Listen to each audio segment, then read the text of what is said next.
This is Hemant. And Jessica. And you're listening to the Friendly Atheist Podcast. Please go to patreon.com/Friendly Atheist Podcast. Hello. Hi, how are you? I'm doing well. Good. I now have so many daily mini crossword battle opponents. It's great. Okay. So I didn't get them. Like, I'm on my own little thing, so yeah, I'm not you gotta on separately do it. Oh, that sounds like so much That's work. okay. We'll just do battle, me and you. consistently kick my ass. In case you don't know what we're talking about, Hemant and I do the New York Times Daily Mini, and we compete, and Hemant always beats me, and it's frankly humiliating. That's what I'm here for. It.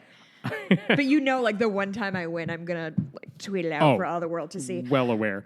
We have a bunch of people to thank before we move on. Thank you to some of our Patreon supporters: Valerie S, Mark S, Eric C, Lane M, Arlene Z, Jenna S, John B, Ruby P. Thank you so much for your support. We really appreciate it. Do you think John B is my dad, John Blumke? Yes. Oh, yes, thanks, Dad. I do. You finally approve of me. Before we get started, I want to remind people, if you live in D.C. or Toronto, I'm going to be there doing like a little mini meetup. It's really probably just going to be like me, my husband, and like 2 other people. It's going to be small. Nice. But if you want to come say hi in D.C., on Monday, August 19th at 6 p.m., we'll be at City Bar, which is the rooftop of the Hyatt Place, 400 East Street Southwest. Thank you to Beth for being my point person in D.C. And then Toronto, Monday the 26th, probably closer to 7-ish. I'll get details. Done right in, say 7 o'clock. Done right in at 861 Queen Street West. And thank you to Larissa, whose husband is bartending. Awesome. So that's going to be fun. Have fun, you guys. Yeah. Let's start with this story out of Kentucky because it's awesome. And to make sense of what's happening here, you have to understand, okay, we've talked about Project Blitz, the wonderful named Christian rights attempt to just throw as many Christian nationalism bills in state legislatures and see what doesn't happens. exist anymore when they call themselves Project Blitz. Right. So they're literally blitzing these legislatures with as many bills as possible. One of them is putting in God We Trust in public schools. I think there are 9 states now that have passed laws saying public schools have to put up the words in God We Trust in every public school in the state. Mm-hmm. But in Kentucky, the guy who wrote the bill, and by wrote, I mean he took the Project Blitz template. Yeah, and then he basically turned it in, put his name on it, which is what they want. Right. Brandon Reed is the guy's name, Republican in the State House in Kentucky. He's also an evangelist. That's his day job. He filed this bill. It got signed into law earlier this year. And as of now, this is the first week of school. They're back in Kentucky. All these schools need to have In God We Trust. Right. But in other states, they have rules in the law that say you have to put the words In God We Trust in a prominent location in the building. It must be on a poster of like 11 by 17 inches or whatever they say. They're very specific. And then they're like, within the boundaries of that, do whatever you want. So if kids want to paint it on the wall and you make it a mural, go for it. Whatever. But in Kentucky, one of the people who reads this site, her name is Brittany Pike. Her husband is Johnny Pike, who's the Kentucky State Director for American Atheists. They said, hey, we just went to our daughter's school. Oh, she was quoted in the She is quoted in many places, yeah. They were like, we just went to our daughter's school, and they put up In God We Trust in the school. Like, it was in the main office where kids would see it. But it's not the phrase, and it's not some giant painting. It's just a framed copy of a $1 bill, like the back of it. Genius. Because the back of a paper dollar, whatever currency, says In God We Trust, but in tiny little letters. And you could kind of interpret the dollar bill however you want. Like, hey, kids, you're all number 1 to us. Whatever you want to do. Capitalism is going to slowly destroy your dreams. I believe the school's actual thing is, well, when they put In God We Trust on the currency in the 1950s, they said this is the way you would like do the most good by like to promote godliness or whatever. So I don't know whether they're saying that tongue-in-cheek because they sure act like, no, we're doing everything right here. Yeah. But to me, they're saying that with a giant wink at the end. And it turns out, I called the district, the news outlets in the area finally gotten statements from the district. No, they're doing this district-wide. It's not just one school. Yeah. This is the Fayette County Public Schools. This is in Lexington. And all I'm saying is, look, every school district in the state ought to be doing something like this because it's a beautiful subversion of what all these Republicans, with the help of plenty of Democrats, like, this is what they wanted. They wanted In God We Trust. Well, now they got it. And the hilarious thing is that the guy who wrote this bill, Brandon Reed, he's been in the news now, too. By the way, this is the same guy who, when he filed the bill, he said, hey, we're one nation under God, and that reality should be reflected in public life. Sure. Here's his statement now. It is extremely disappointing to see Fayette County Public Schools spend time searching for silly loopholes to a law, blah, blah, blah. Fayette County has instead chosen to play political games. Like, dude, they followed your law to the letter. Yeah. And then went with it however they wanted to go. He's mad because they're following his law and then took liberties where he didn't specify anything. Like, you should be giving them an award for creativity. Right. But he's pissed off that they, like, followed the rules and he has nothing to complain about. Yeah. That's the best part. What's he going to do? Loopholes. No, you can't put money. It doesn't count when it's In God We Trust on the money. Like, no, that goes against the Christian. It's so wild. By the way, this is the superintendent of that district. I feel like he's saying this with a wink, but there was no wink here. His response to Reed's statement, his name is Manny Koch. We appreciate the spirit of bipartisanship and cooperation that Representative Reed mobilized to pass legislation that had a direct impact on 1,466 public schools in Kentucky. Which, by the way, like, no administrator in a public school has ever said, thank you, government, for telling my schools what to do. Yep. We love it.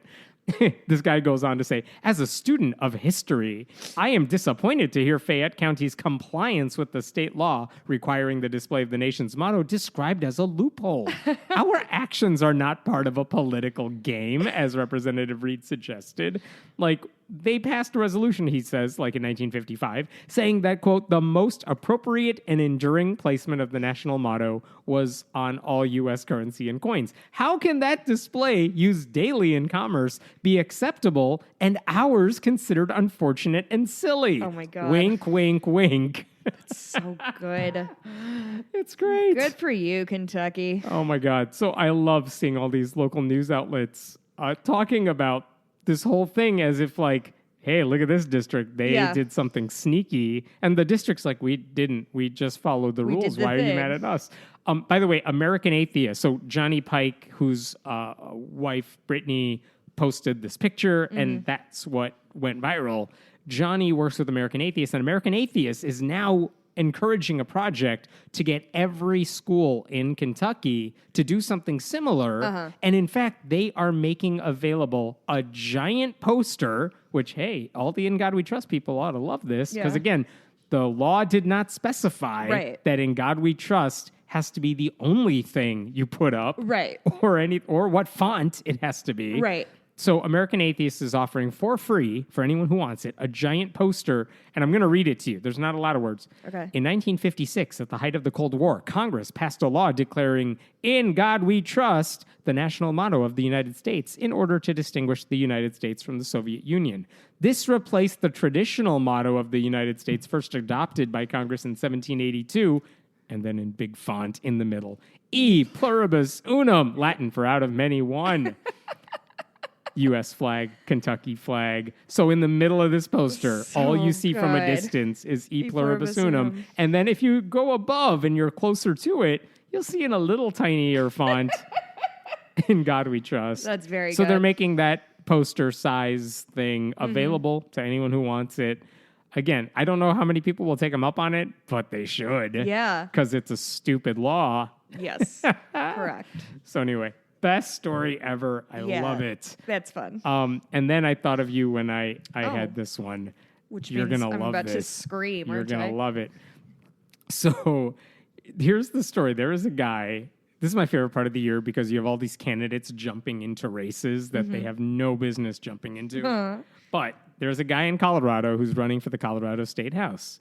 He is a pastor, because of course he's a pastor. His name is Corey Seulean, Seulean. But Corey is a pastor at a Baptist church. He's a graduate of the uber conservative Hiles-Anderson College in Indiana. And anyone who's heard of that college, it's one of these places where to me, all the men wear suits all the time. Yeah. I went you're to going college to in bed Indiana in a and suit. I've never heard that place. Small What's it called? Hiles-Anderson with a Y in the Hiles. Ay. But very prim and proper and about as fire and brimstone-y as you can get. So anyway, this guy's running for Colorado State House, which if you do nothing else, this guy is a gift to opposition researchers because when you go to an ultra-conservative Christian college and you're a pastor, there's so much material to sift through. Oh, it's close to us. It's right in You Crown could have Point. gone there, is what you're saying. Gone there. It would have been a quicker commute. Yeah. So anyway, one of the reporters in Colorado was looking through just some basic stuff online, who's this guy who just jumped into the race? And under the comment thread on his campaign Facebook page, there was hey, I'm going to have a campaign launch. One of the commenters said something like, Mister, I am going to tell the women in my congregation how to dress. Please pick a better candidate. Whoa. Someone responds to this woman, what are you talking about? Same woman responds, we attended his church at one point. He would get in front of the congregation and basically tell us women should not wear pants. We should wear skirts or, quote, modest culottes, unquote. Not sure that is the best candidate to be putting forward. He deleted all of this, but they got the screenshots. And this woman basically said the same thing, but Colorado Times Recorder, the reporter for that outlet, Madeline Schmidt, basically saw that and asked the campaign, hey, what's this lady talking about? Did you ever tell women that they shouldn't wear pants? And the response from the campaign is this. Basically, I'm paraphrasing. He doesn't say women have to wear or shouldn't wear pants or that they can't wear pants. He's saying they shouldn't wear pants. But he's running for office and he's not going to legislate your pants. That's my paraphrase of it. Here's what they actually said. This is his son, who's his campaign manager. He believes that in today's day and age, pants on a woman sometimes can show a woman's body immodestly. That's why he's taught it's proper, he believes, for a woman to wear a dress or modest culottes. He believes, yes, a woman should dress modestly, and part of that goes into women not wearing pants. His wife, Pam, I can tell you, does not own a pair of pants. She only wears dresses and skirts and sometimes, on occasion, Modest Culottes. Bingo. That is going to be my new band name, Modest Culottes. Do you know what these are? Because I had to look them up. Oh, yeah. So culottes are it's a pant. But if you aren't really paying attention, it looks like a skirt, so they're really wide-legged and flowy. I'm picturing an MC Hammer type of... No. It doesn't come back in at the bottom. Oh, okay. They remain flowy. It's imagine a mother of the bride. She would probably wear culottes with a nice sparkly jacket. So uncomfortable. No, they're just not they're not flattering on anyone. Right.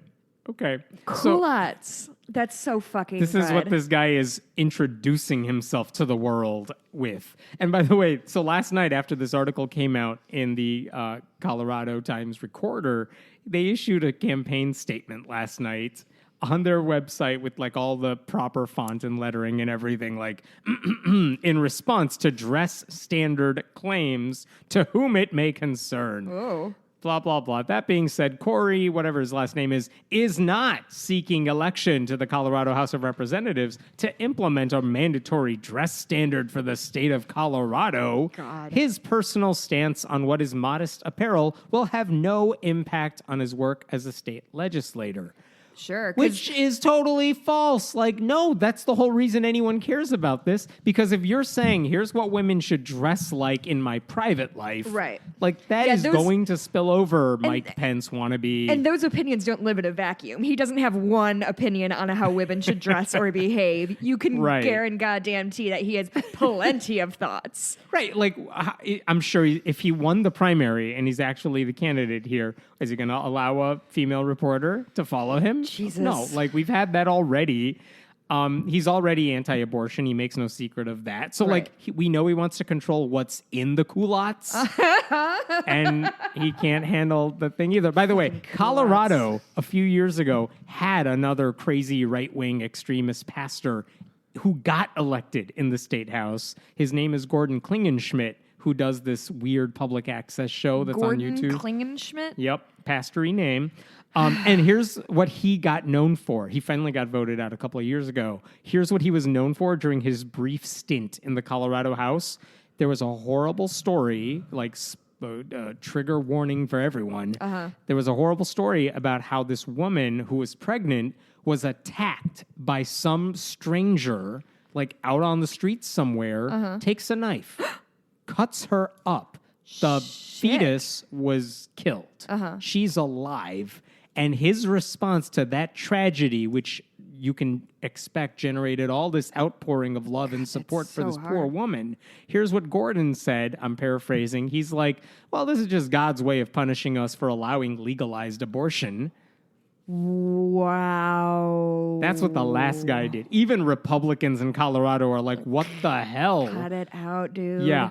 And then he got voted out the next time around. So, like, Colorado has been through this before. And this new guy is just like a spitting image of the last one. Yeah, it's so funny because in my head, Colorado is like this liberal place, but I just am thinking of Denver, I think. I mean, it's a purple state. That's why people are talking about John Hickenlooper maybe running for Senate now as a Democrat. I think he dropped out. He dropped out, but he's not announced a Senate candidacy. But that's only because it's a purple state when it comes to presidential type stuff. Sure. And even then, not necessarily presidential, but maybe certain Senate candidates. But when you're in the state house where it's very localized at these elections, Colorado Springs is a hotbed of evangelical Christianity. Sure. So are other parts of the state. So, like, this guy shouldn't be written off as having no chance. Right. There is a Republican who has that seat right now. She's retiring, which is why he's, I think, jumping into this race. But the funny thing is their launch party for the campaign, it had initially said, hey, that retiring sitting Republican is coming to our launch party, which suggests she's supporting this guy's candidacy. Next thing you know, her name is already off the list. Really? But that their campaign is like, no, she just couldn't make it. It's all good. We're still so close. Oh my God, no That's pants. wild. Okay. Do you want to talk about Steve King? Yeah, I do. Speaking of Republicans saying the worst possible thing. God, and I love when Stephen King, the author, tweets like, as a reminder, that is not me. Yeah, go ahead. Why don't you... So this is Iowa Republican Representative Steve King in Congress. Human monster. A guy so racist. The age of Trump, so racist that Republicans said, you're still here. We can't force you to resign, really, for just saying stupid shit, because otherwise every one of them would be out. Right. So they just said, we're taking you off of, like, all your committees, so you're just a body now. Like, you have no leadership within the Republican Party. Steve King says this week he was basically asked about an abortion law in Iowa, and he told this group of conservatives that it was wrong to, in any abortion law, we should never allow exemptions for women who are victims of rape or incest. And he said, and I'm quoting here, what if we went back through all the family trees and just pulled out anyone who was a product of rape or incest? Would there be any population of the world left if we did that? Basically defending, in a weird way, rape and incest, because that's the way we're all here. All of humanity is dependent on, like, wars and women getting brutally, violently raped. The most bizarre... I can't. I wanted to talk about this too, and I just couldn't even put together a coherent thought because it's so nonsensical. Remember the good old days when Republicans are like, you can't get pregnant if it's a legitimate rape? But this guy's like, nope, all of humanity is caused by all kinds of rape. Yeah, they do need to hammer out their messaging. It's like, okay, let me see if I can compare it to something else. It's like if, because the Great Chicago Fire happened, and as a result, Chicago has more modern infrastructure. Because every old thing was burned down. Right, so we had to start again. It's like if we shut down the fire departments, because remember how good the fire was eventually? Chicago wouldn't be the city we know it without the Great Chicago Fire. So, like, burn, baby, burn, I guess. Right? Like, it's just the most bizarre... If I'm trying to, like, why would someone be so stupid as to say this? In his mind, his whole point was trying to get to is like, it doesn't matter how you were conceived as a fetus because you have the right to live. And that's his argument here. And that's why him and other pro-lifers are all like, no, rape is fine. She has to carry the baby. And somehow he went from that, which is already a horrible talking point, to, no, rape throughout history. Let's not denigrate rape throughout history. That's why we're here. Weird. He actually said, I can't say that I was not a part of a product of that. Like, it's congrats. So bizarre. By the way, Liz Cheney, responded to this saying his comments were appalling and bizarre. Which I think that I saw really... him, I'm like, shit, I agree with Liz Cheney. Yeah, here we are. Look what you've done to us, Steve King. Yeah, and by the way, I was waiting to see, like, there is one Democrat who came really close to beating Steve King in 2018, and he's going to run it. He is running again for 2020. J.D. Scholten is the Democrat's name. I was kind of waiting to see how is this guy going to use this obvious softball thrown in his direction. Right. And I was like, what's he going to say? Oh, my God, I can't believe Steve King said this. No, his whole attitude is like, God damn it, we deserve better than this. Yeah. Here's his actual tweet. To answer Steve King's question, yes, which is like, would there be any population of the world left if we did that? Yes, he added, our congressman continues to push his selfish agenda above the needs of our district. This time he excuses violence. This isn't what we stand for. Help us spread our message of positive change across all 39 counties. I saw that and I'm like, that's kind of subdued. Yeah. I was kind of waiting for you to like, give me the last punch here. But I think it's very much like dude, we're so used to him saying stupid shit that all you can do is to say, everyone, look what we have to deal with. Right. Give me some money so I can fight this guy in Iowa. So good luck to this guy. God. Like, how can you be Steve King, whose entire career is saying the dumbest possible shit imaginable, and you still make news for saying even dumber shit? I mean, isn't that just like the world we live in? This is the dumbest shit I have ever heard in my entire life, and then tomorrow happens and it gets worse somehow. Yeah. What else? Oh, I wanted to talk about an op-ed that was in Time. Yes. By Reverend Rob Schenek, Schenck. So this guy, if my memory is correct, this guy used to be like a hardcore extremist, anti-abortion, like street fighter. Yeah. His whole shtick was, I am the most anti-abortion guy ever. So apparently he's kind of taken a turn in the right direction. I think he's still a reverend, but he no longer is a monster, I guess. So I want to read. So essentially what his point is that he, in his organization, Operation Rescue, I'm actually just going to read his words. At rallies for the activist anti-abortion organization Operation Rescue, I depicted doctors who performed abortion as murderers, callous profiteers in misery, monsters, and even pigs. Then someone on the fringe of my movement shot and killed Barnett Slepian, an OBGYN in Buffalo, New York, whom I called out by name in demonstrations and clinic blockades. So he's saying... So his harsh rhetoric led to the murder of an abortion provider. And now he's linking that kind of rhetoric to what he's seen from Trump. He said, the president's coarse anti-immigrant language cannot be excused. It's not a matter of his being impolite, politically incorrect, or just plain spoken. His words are uncalled for and are endangering more and more people. If Mr. Trump doesn't stop spewing derision, then angry and tortured souls like the mass murder in El Paso will continue to take him seriously, and there will be more bloodshed, more loss of life, more pain and trauma, and a deeply degraded way of life for all Americans. So good for him owning his... I mean, listen, he obviously made terrible choices. Right, and he's saying, dude, Trump is way too far. Yeah. Goes way too far. So, I don't know. People with religious platforms are using them for good sometimes, and that's fun. It doesn't mean you forgive the guy for, like you're saying. Right. Like, don't forgive him for his past, but just fine. Take what you can get when it comes to these people. If they say one right thing now, like, good. Give them a chance to change. You can criticize them, but, like, I don't know. I don't like the guy. No. But at the same time, it's like, good. You said the right thing. Keep doing it. He is finally using his platform responsibly instead of using it to incite violence. And he's speaking to an audience that probably needs to hear this, which I appreciate. So there's that. Okay. Yeah. So in Florida, this is also the first week of school in Florida. And apparently kids went into their classroom at First Coast High School in Jacksonville. One girl took a picture in her homeroom because there was a huge message on the board from the teacher. I'm going to read you this I saw message. this, but I didn't read it because this is from figured I'd be disgusted. Yeah. Science teacher Mr. Daniel Goodman. Here's the message on the wall. I bet he's not a very good man. That is correct.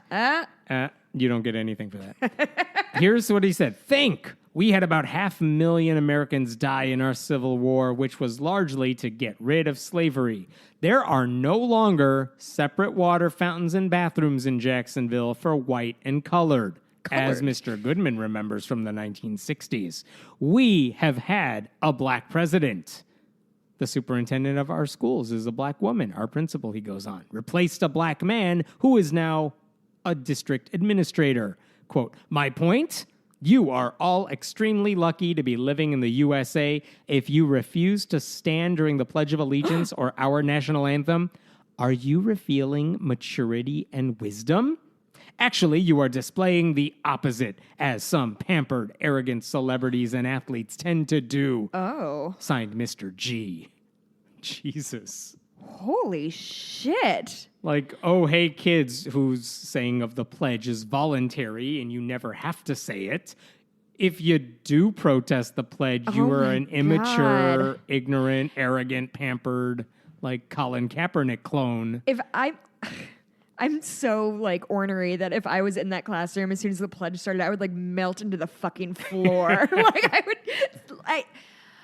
God, people are so weird about the pledge. Seriously. So here's the kind of good news. The district is like, well, those statements are not consistent with our school statute or school board policy, but they actually have removed the guy from the classroom for the time being.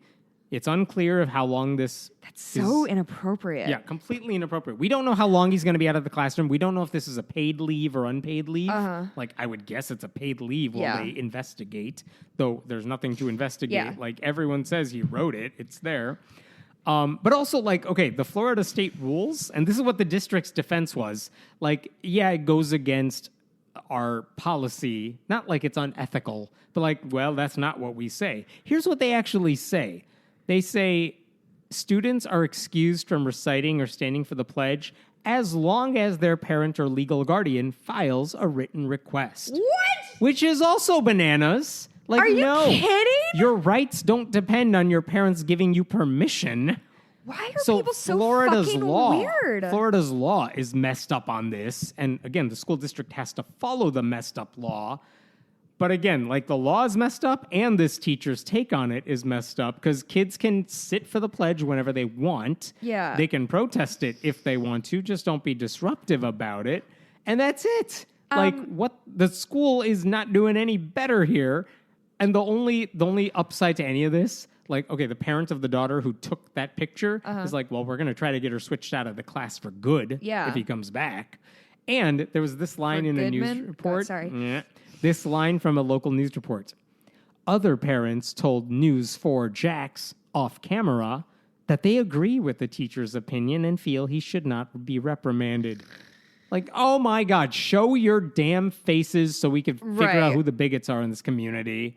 Do you know, and you might not know this off the top of your head or have that information available, do you know what the racial makeup of this school is? I don't. Because it feels pretty aggressive toward black kids. The student who took the picture and the mom who posted the picture were black. Okay. So, like, they were personally like, dude, you're saying slavery is over, racism is over because we had a black president? Like, what the hell? Look I can name 3 powerful black people. Racism Right. is solved. That's this guy's take on it. Imagine how ignorant you have to be to think racism is over because you know a few successful black people. Christ. And then that's beyond the pledge thing, which is just illegal to suggest, like, no, you gotta say the pledge.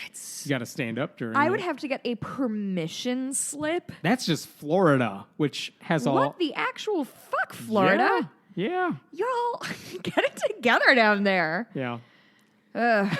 All right, I got one more silly one for you, then we'll take a short break because I got exciting news. But this is just hilarious. David Barton, he's that Christian pseudo-historian hate David Barton. who just makes up things about how our historical past is all steeped in conservative Christianity. Oh, yeah. Like everything the founding fathers did, they just took it from the Bible, copy-pasted, made the Constitution. That's David Barton for you. He said in a video this week that one time he was invited to debate an atheist. American atheists, or actually, what did he call them? He called them American Atheist Association, which doesn't exist. He said he got challenged to a debate by them. They wanted to debate him over religion and the founding fathers and whatever. And they called him up and they said, can we set up this debate? And he said, yes, sure. Here's the ground rules. And I'm quoting here. Here's the ground rules.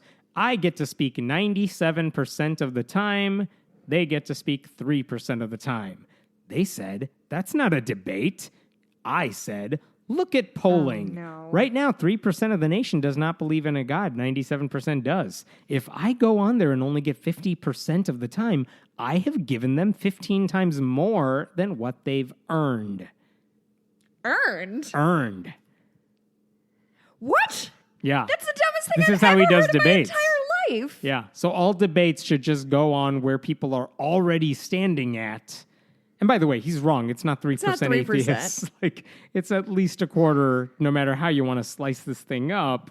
But the point, and it's probably higher if you're looking at nuns. Like 70% of people are religious, maybe less. Yeah. But in any case, like in his mind, debates work because, like, well, I have the popular position, therefore you don't get to talk at all.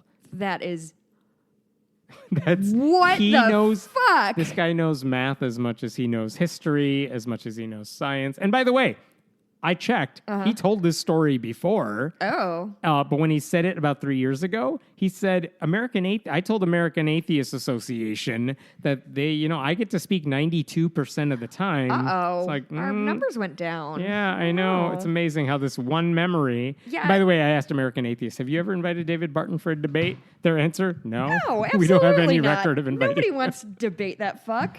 This is the guy the Christian right and the Trump administration goes to as like the go-to guy for history of our country. Yeah, it turns out when you just make up whatever garbage you want, history looks really different. I can't Yeah. believe it. Yeah. So, Jesus. God, this guy. I first heard of David Barton on, he was on The Daily Show. Yes, he was. Yeah. John Stewart interviewed him. Yes. And For a 'cause long segment. And I I watched he did an extended when they Yes, put he up online, did. and I had never heard of David Barton, so I didn't have any context. Yeah. But I remember watching it like, fuck this guy. Like, what are we doing here? Yeah. And I so distinctly remember John Stewart being like so much less frustrated than I would have been of just like, what? No, that's not it. Yeah, it was a tame interview. Like, I wish he would have gotten angrier if I remember correctly. Right. But David Barton, Yeah. he's so much of a liar that he wrote a book about Thomas Jefferson, and his Christian publisher had to remove it from the bookshelves because there were so many obvious errors. Oh my God. That people pointed out. That is Christian. They published the Bible and they're like, too many mistakes in David Barton's book. They pulled it and like he had to republish it himself. Oh my God. Under I think Glenn Beck's line. Oh my God. Last time I was in DC, this is just a sidebar. You know the Jefferson Bible? Yeah. So if you don't know, Jefferson took a Bible and removed all of like the magical stuff and rewrote it like so it was just a nice morality thing about a hippie who liked sex workers. When I was in D.C. for a Reason Rally, was the last time I was there. A few years back. Yeah, 2012. They had an actual Jefferson Bible, so you can see he like took a razor to it and like cut pieces out. It was really cool to see. Anyway, that was Jessica's sidebar. We have a sponsor for the episode, and I'm so excited to tell you about it. So we're all familiar with the dangers of religious extremism, but in the film Islam and the Future of Tolerance, two men approach that topic from a very different perspective. Sam Harris, as many listeners probably know, he's an atheist who has said Islam is the motherlode of bad ideas. He says the radicals are the ones reading the Quran literally, while moderates are providing cover. Majid Nawaz is a former Islamic radical who is now a much more liberal Muslim. He believes that even a literal reading of the Quran requires far more nuance. And so their first conversations were predictably combative. This film is about how they went from butting heads to discussing a controversial topic with mutual respect. Doesn't say one view is correct, it's about the process. And at a time when polarization seems to surround us, this film offers hope of overcoming it. So Islam and the Future of Tolerance can be rented or purchased on iTunes, Amazon, Google Play, and Vimeo. And if you go to the Vimeo link in our show notes and use the code 10OFF, 10 off, on the HD version of that film, you'll get 10% off the price. Cool. So check it out. Thank you. Thank you. And so let me go to this story of an Oregon man, because it seems like it should be a Florida man story, but it's an Oregon man story. And it's actually an older story. It's like years old, and then he popped up in the news again this week. This guy's name is Michael Bowman. He hasn't filed his taxes since 1999. Oh. And the reason is he says, well, my tax money is going to be used for abortion, and I don't like abortion, so I shouldn't have to pay my taxes. And this man is saying this from jail, right? He is not in jail, but he is currently this week. He just had a 3-day jury trial. That's why he's in the news. This guy's now like the government's going after this guy. The IRS is going after him, saying, look, we gave you plenty of opportunities to fix this. Yeah. You haven't. We're suing you. Yeah. So anyway, his trial was this week. But this argument that like, well, I don't like where my taxes go, so I don't have to pay. I don't want kids in cages. Yeah. Pay your taxes. I don't think we need to spend $45 trillion gazillion dollars on like fucking invisible jets or whatever the fuck the military is doing. Or wherever Trump is golfing this weekend. Like, again, that's not how it works. You pay your taxes. You can vote people in or out based on how you think it should be spent. But also, federal dollars don't pay for abortions. I wish they did, but they don't, except in like rare circumstances to save a woman's life. Like Planned Parenthood does get money from the government, but it's to reimburse them for services that are not abortion. Right. They don't get money to perform abortion. They don't get reimbursements for it. And also the courts have said, like, if you have a religious objection to paying your taxes, you don't get to not pay your taxes. Yeah, that's not how that works. That's not how it works. So and here's the thing. A few years ago, the Oregon Department of Revenue, they said, look, you're not paying your taxes. You need to pay your taxes. So we're just going to go into your bank account and take money because we can do that because we're the government. There's $12 in there. Well, what he did is he said, well, if you're going in my bank account, I'm basically going to cash all my work checks and just leave the minimum amount in my bank account so you can't touch it. Government calls that felony tax evasion. And the judge said, no, he can technically do that. It's cool. Really? Yes. Oh, my God. But anyway, there were still 4 counts against him saying you need to pay your taxes and you haven't. That's what he's having a jury trial for this week. And basically, the whole argument is that this guy shouldn't be allowed to get away with it just because of his religion. Oh. So what is his lawyer's argument? His lawyer says his belief doesn't have to be reasonable. It doesn't have to be. It doesn't have to be based on a correct. Doesn't have to be based on a correct understanding of the law. It's about what's in his heart and his mind, which doesn't matter because it's nothing. But like, no, it doesn't matter if you're too dumb to understand how things work. Yeah. You still have to follow the law. And just because you feel strongly about it doesn't mean you get to break the law. Being a Christian is not a get-out-of-jail-free card. No That's shit. not how things work. He's a They just think freeloader. everybody plays to their own, like, everybody plays the Christian game, and it doesn't matter if you don't believe it or not. Yeah. So remember we talked about Joshua Harris, the abstinence guy who said, I'm separating from my wife, by the way. Oh, yeah. I'm also not really religious anymore. Yeah. What happened with him? And then he showed up at a pride parade. He did. Oh, I missed that. Like, he's not because he's gay per se. I have no idea. Yeah. But he wanted to show his support. Good. But also there was plenty of criticism like, dude, you are not at the level where it's okay for you who's spent a career trashing LGBTQ people to go to a pride parade with a smile on your face. Like, you need to do a little more work, buddy. But when we talked about it, we were like, give him a chance because he has to start somewhere. Right. Like, he's moving in the right direction. Right. So you can criticize him for his past, which, believe me, I understand. But also, what's he going to do? If he's doing the right thing now, I think you have to give him some leeway to give a chance to do the right thing. Anyway, there's another guy just like him now. Oh. There's a guy, an Australian Picked up songwriter. that mantle. Dude, it's a trend now. There's an Australian songwriter named Marty Sampson. And in Australia, there is a huge megachurch called Hillsong. Like, it's a huge evangelical megachurch whose whole shtick is we're going to make really popular music, and that's how we're going to draw young people into our fold. Well, Christian music has a history of being very good. Again, if it's there is Christian music that is popular in the Christian world that does not break into the mainstream, but in that Christian bubble, people knew this guy because he wrote songs for a bunch of bands none of you have heard of unless you were an evangelical. He wrote music for Hillsong Worship, for Hillsong United, Delirious, which is also a Hillsong band, and another Hillsong band called Young and Free. Like, they just knock out boy bands here and there. Sure. And they're like, look, we put out NSYNC and Backstreet Boys, and this guy writes songs for all of them, but they're all Christian. Love us. So anyway, this guy wrote for all of them. So people know who this guy is, Marty Sampson. And then this week, he puts up an Instagram post that was apparently very quickly deleted. Really? Yeah. But it said, and I'm going to paraphrase because it's a long thing, time for some real talk. I'm genuinely losing my faith, and it doesn't bother me. And then he goes on, like, this is a soapbox moment, so here I go. How many preachers fall? Many. No one talks about it. How many miracles happen? Not many. No one talks about it. Why is the Bible full of contradictions? No one talks about it. How can God be love yet send 4 billion people to a place all because they don't believe? No one talks about it. Holy shit. First of all, we talk about it. Plenty of people talk about it. Right, You right. in your Christian bubble may not talk about it, but everyone else talks about it. Also, he also said, science keeps piercing the truth of every religion, and Christianity just seems to me like another religion.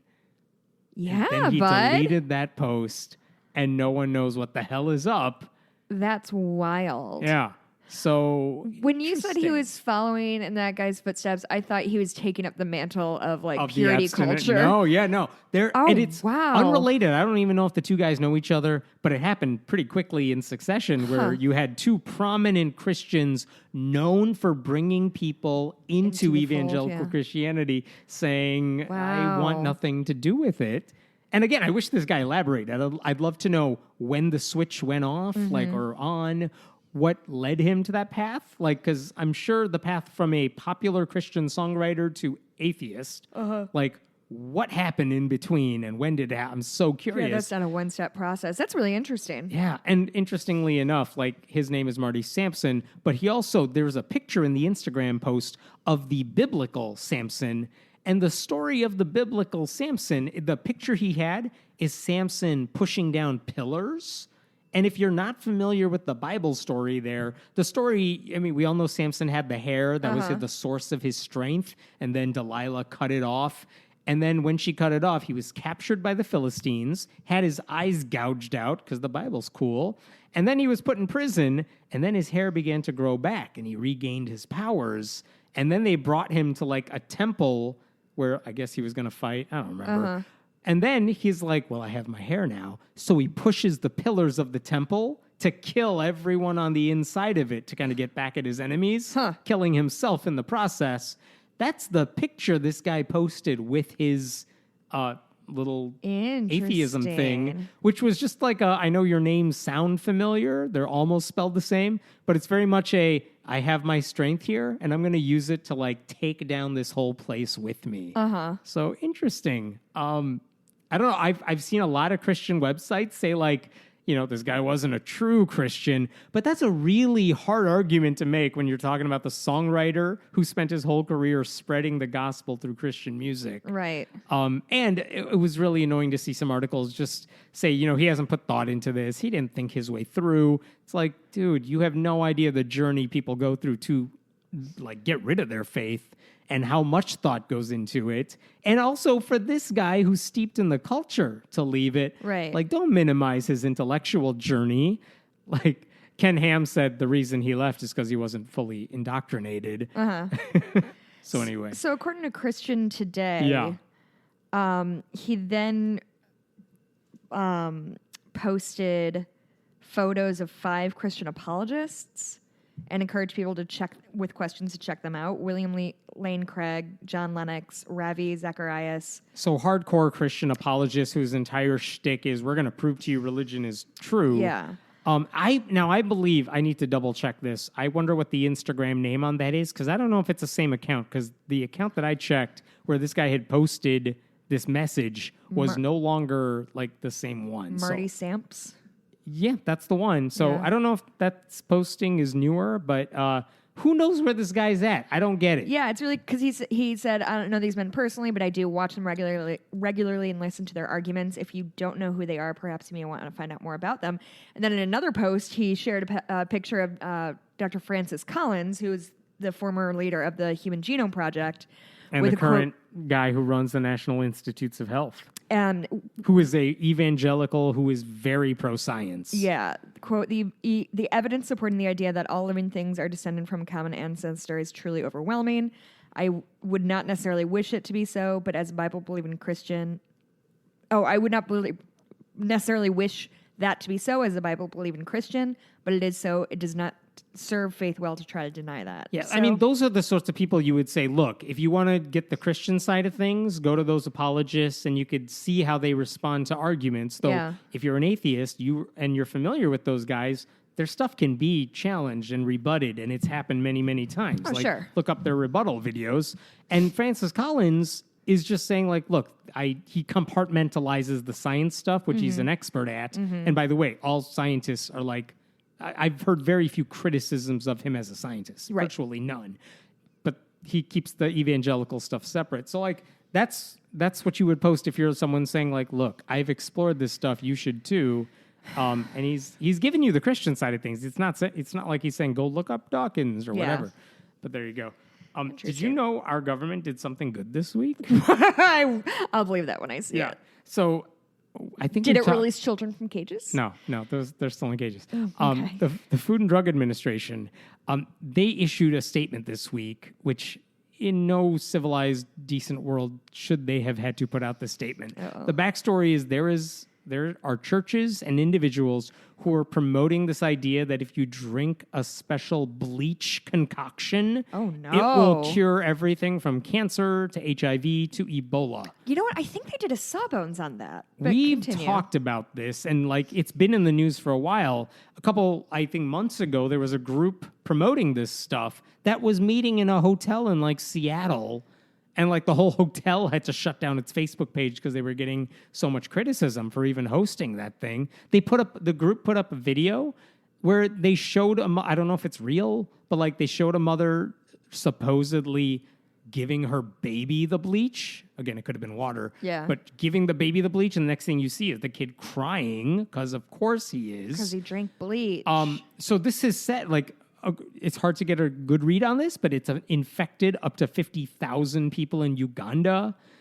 There's obviously no science behind it. It's called the Miracle Mineral Solution, MMS. Sawbones did a podcast about medical history, did an episode about it that came out May 4th, 2019. I would recommend. They like dig into all of like the fucked up shit that's going on there. Yeah, so totally messed up. And so this, in 2010, The FDA actually issued a statement saying, like, you shouldn't drink bleach. But Hey guys, is this something we need to tell you? That statement isn't on their website anymore, and I don't know if that's just like a link rot. It just disappeared over the course of time. But they released a new statement this week basically saying, stay away from the bleach. Guys, it's bleach. They said the FDA recently received new reports of people experiencing severe vomiting, severe diarrhea, life-threatening low blood pressure, blah, blah, blah. The FDA is not aware of any scientific evidence supporting the safety or effectiveness of MMS products. Pretty low key. Pretty low key, like, what the hell are you doing? Is selling something else. Did you see today, like, the Surgeon General put out new warning labels on cigarette packages? It's very, like, we've all seen the ones that are like, don't smoke if you're pregnant. It's bad for whatever it says. Yeah. These are like pictures that are like, here's the cancer you're going to get on your neck. Yeah, like they're graphic images. When I was in Australia, they had those, and a friend other of mine countries have them. smoked.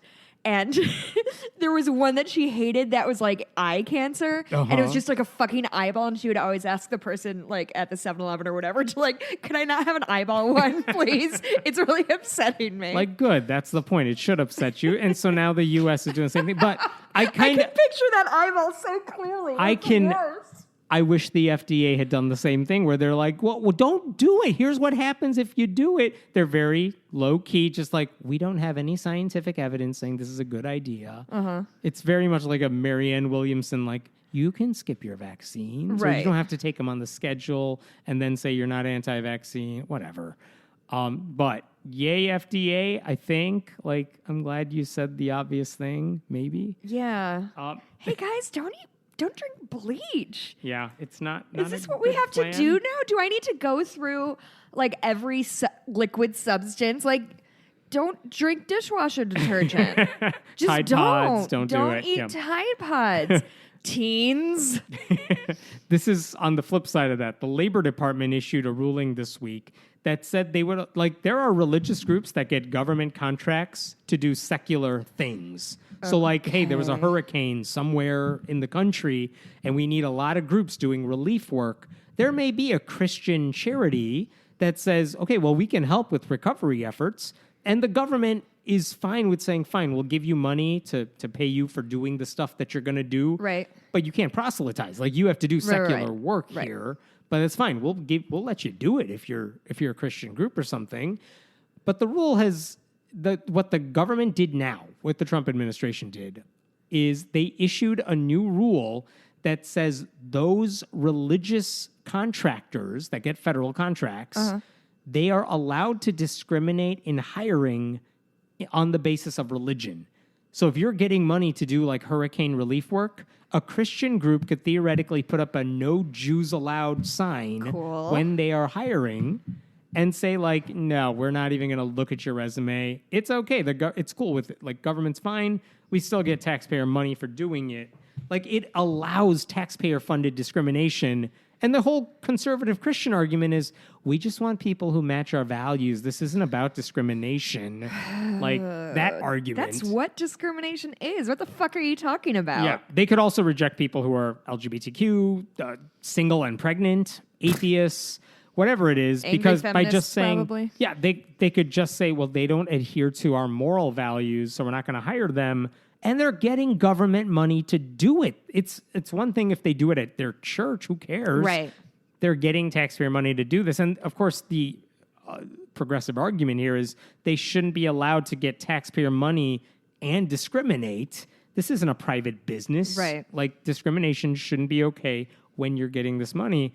So there's going to be 30 days of arguments because the rule gets published. There's 30 days of public comments, and then it can go into law. That's bad. 30 days are happening now, and you can bet there will be lawsuits preventing this from going into effect immediately. But odds are that they're going to get away with another thing that benefits, conservative Christians who want to discriminate, because it's not like, I don't know, Jewish groups aren't pulling this shit. Yeah, that's bad. And there was one argument from a Christian right group. They were saying, like, don't argue against this rule because eliminating faith-based nonprofits means that fewer foster children will find a forever home.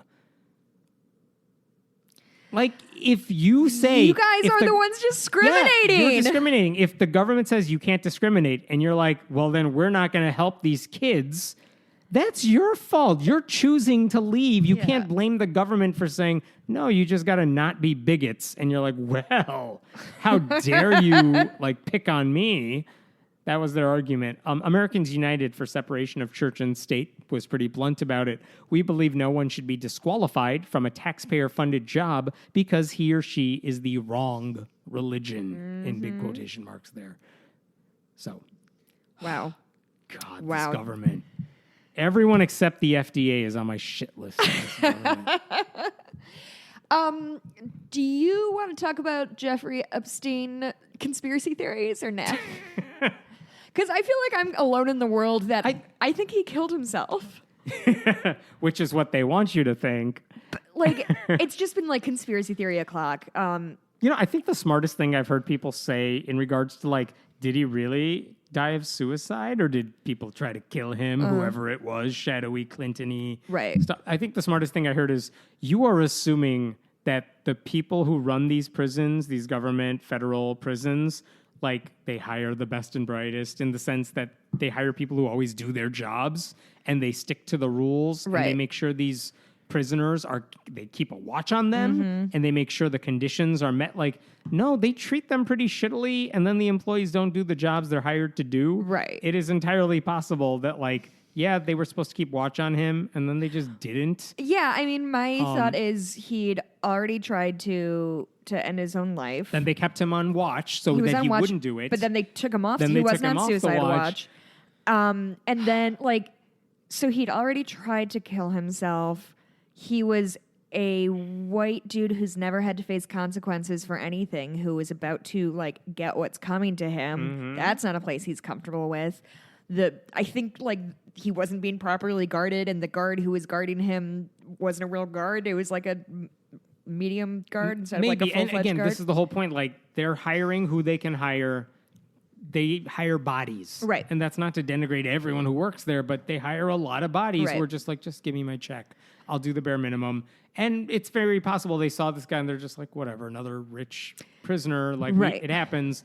They didn't pay attention, and that gave Epstein enough time to do whatever he did. And also, who knows? Why are we at, like, I don't know what happened. Right. And also, pedophiles don't historically do great in prison, so like, he could be avoiding further unpleasantness.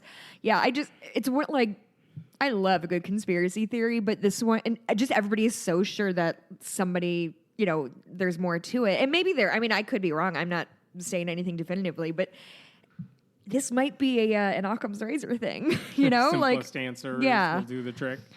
Yeah. But yeah. So, and also, wait, really quick. One thing that's made me really angry is, and I get that people are angry about it because he should have been held accountable. Like, this is a miscarriage of justice for sure.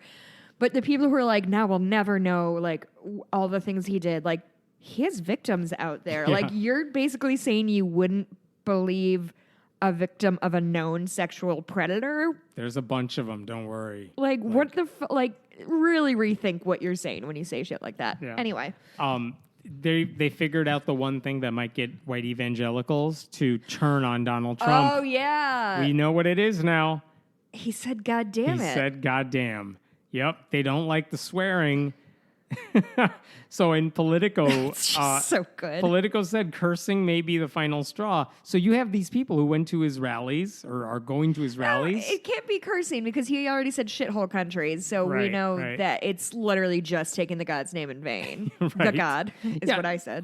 One West Virginia Democrat, a state senator, Paul Hardesty, actually sent a letter to Trump after Trump did a rally in West Virginia saying to stop use the word goddamn because, quote, you are better than that. He's better than nothing. Yeah, like, dude, have you been paying any attention here? But in Politico, they basically said, in addition to Hardesty, like, it's not just one guy. There were a bunch of Christians. If you go on Twitter after one of his rallies, and if he does say goddamn at these rallies, just do a search for goddamn and Trump on Twitter, because you will find Christians like, I can't believe he said that. Really? He just said send them back to their country. You were fine with that. Like all the racist shit, you were fine with it. But goddamn, you were like, well, I don't know if I could support this guy. Yeah. Really? I know I've said this before, but I'm going to quote a thing that this Christian preacher, Tony Campolo, used to say in his sermons. I've said it before on this podcast, but it's so good. No, it's very good. I have 3 things I'd like to say today. First, while you were sleeping last night, 30,000 kids died of starvation or diseases related to malnutrition. Second, most of you don't give a shit. What's worse is that you're more upset with the fact that I said shit than the fact that 30,000 kids died last night. And it's that mentality that is here. Like, there's so many reasons white evangelicals should be like humiliated to be associated with Trump, and somehow this is the thing that's like the last straw for them. Weird. Idiots. And by the way, on the flip side of this, the Washington Post's Julie Zausmer, a religion reporter there, she spoke with 50 evangelicals in 3 battleground states to talk about Trump, and they didn't touch on the swearing thing, but they basically said they're even more psyched than ever to vote for Trump in 2020. And they're basically, nothing matters. Well, they love this new shade of racism that they tried on. According to her reporting, here's what they see. Here's what these white evangelicals see. A president who acts like a bully, but is fighting for them. A president who sees America like they do. A menacing place where white Christians feel mocked and threatened for their beliefs. A president who's against abortion and gay rights, and who has the economy humming to boot. Said one guy, "You've just got to accept the bad with the good." Yeah, fuck those people.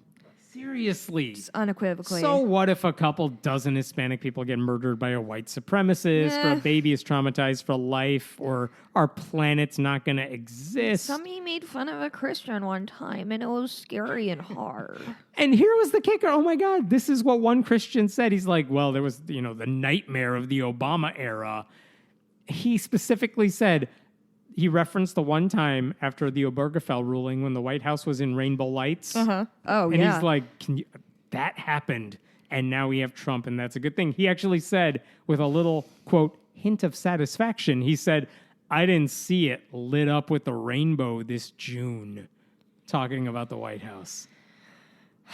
Oh my God, they're all dicks. They're nightmare humans.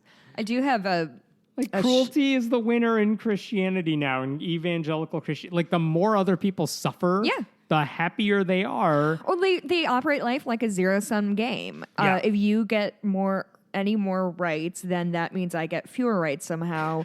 It's not how anything works, but that's what they think. Just like a giant game of Mortal Kombat or something. Like, if you care for the poor, if you turn the other cheek or do whatever the hell Jesus said, you lose. And so, again, don't call it a good book. Not a good book. Don't call them the moral majority. No. Because they're not moral, and hopefully they're not in the majority anytime soon. Don't call them values voters. I hate that they stole values. They stole family. Yeah. And by the way, they also said 81% of white evangelicals voted for Trump in 2016. That's the rough estimate we got from exit polling in 2016. He has a 70% approval rating from the same group now. I will be very curious what the number is in 2020 for how many percentage vote for him, white evangelicals. Okay, here's the question. Over or under? 81% of them voted for him in 2016. I would like to think it's lower, a little bit. I'm going to say over. I'll take the over on that. What would that say if it was even higher in 2020 from that? I hope he loses overall, obviously. Listen, the Christian right has lost its mind, but lost any right to call themselves moral, call themselves the party of morals. They have proved time and time again that they care about guns, they care about banning abortions, and to hell with everything else. It does not matter to them that people are getting shot dead in the street. And it does not matter to them that children are in cages. That doesn't fucking matter to them. They want control. They're monsters. Yes, I agree. Yeah. Is that your last story? That's enough.